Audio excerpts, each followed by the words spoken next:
Dan Blocker wasn't just another television actor, he was a force of nature. Towering at 6'4" and weighing over 300 pounds, he possessed the physical presence of a warrior. But it was the warmth in his smile and the tenderness in his eyes that made him unforgettable. As Eric Hoss Cartwright on Bonanza, Blocker captured hearts across America with his blend of humor, honesty, and unshakable decency. For 13 seasons, Hoss was more than a character, he was a friend to millions. And when Dan Blocker died suddenly in May 1972 at just 43 years old, it wasn't just a cast that lost a co-star, it was a nation that lost a beloved soul. The official cause of death was listed as a pulmonary embolism, a blood clot that formed after what was supposed to be a routine gallbladder surgery. But almost immediately, questions began swirling. Why was Blocker undergoing elective surgery at the height of his career? Why were key details about his hospitalization and death kept so quiet? And why did his closest colleagues and family remain painfully silent in the aftermath? The more one investigates, the more eerie the silence becomes. Dan Blocker had long been living with chronic health issues, including high blood pressure, stress-related pain, and complications related to his weight. According to friends, he was often in discomfort but never showed it. On screen, he remained cheerful and vibrant. Off-screen, he was known for his generosity and kindness, especially to fans and children. Despite his suffering, he never let it slow him down. So when doctors recommended gallbladder removal to ease his pain and prevent further issues, Dan finally agreed. By all accounts, the surgery was supposed to be safe, low risk, and straightforward, but something went tragically wrong. Following the operation, Dan began experiencing difficulty breathing. What the doctors didn't recognize or failed to act upon in time was that he had developed a blood clot. It dislodged and traveled to his lungs, cutting off his oxygen supply and killing him almost instantly. Medical professionals today understand the risks of embolism far better than they did in the 1970s. Back then, especially for someone of Dan's size,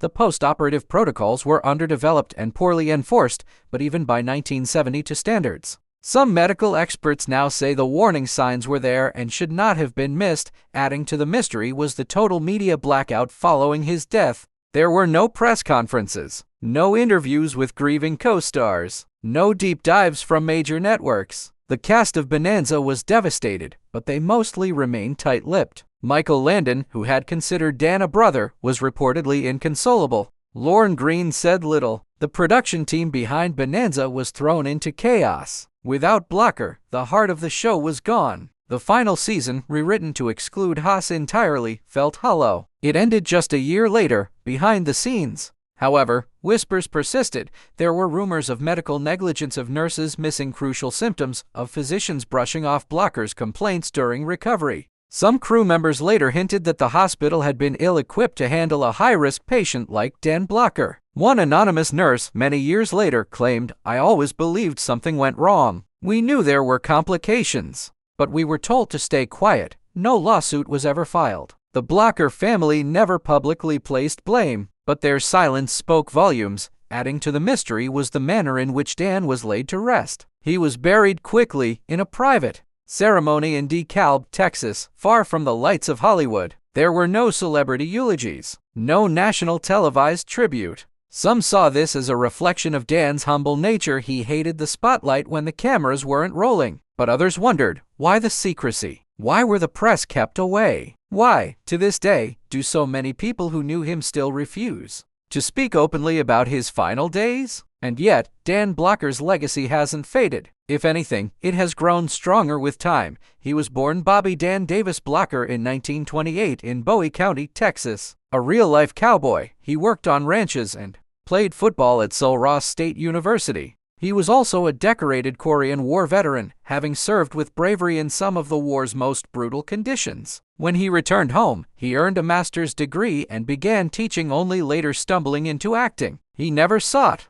stardom, but stardom found him. His role as Hoss Cartwright was a perfect match. On Bonanza, Hoss was the middle Cartwright son, lovable, loyal, and fiercely protective. He often played the comic relief, but he was also the emotional glue of the show. While Landon's Little Joe brought romance and Green's Ben delivered wisdom, it was Hoss who represented the heart. Fans adored him. He was real, and it wasn't just acting. That gentleness came from Dan himself. Colleagues remember A man who was kind to the crew, who signed autographs for hours, who refused to let fame change him. He turned down offers for big films and higher salaries. He didn't want to leave Bonanza because he believed in the show and the people he worked with. He valued stability, loyalty, family. When he died, his son Dirk Blocker, just 15 at the time, was devastated. Dirk would go on to become a successful actor in his own right, notably starring in Brooklyn Nine-Nine. Today, Dan Blocker's grave is a quiet, modest site in Texas. Fans still visit, leaving flowers and mementos. But his greatest monument is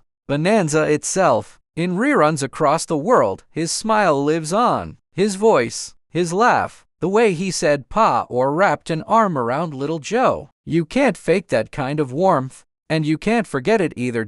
So why does the mystery matter? Because Dan Blocker mattered. He wasn't a man chasing fame. He was a father, a husband, a veteran, and a man who brought millions of people joy. He deserved the best care, the best protection, the best truth. And while the official story may be simple, a post-op embolism, the hidden pain, the unanswered questions, and the unsettling silences tell us there's more to be understood. If even part of his death was preventable, it forces us to reflect not just on how he died, but on how we treat those we idolize. Blocker's life teaches us that kindness is strength, that humility is powerful, and that sometimes the strongest men are the ones who carry the quietest burdens. He may be gone, but Hoss Cartwright will never disappear, and neither will the love people feel for Dan Blocker. Please don't forget to subscribe and hit the bell icon.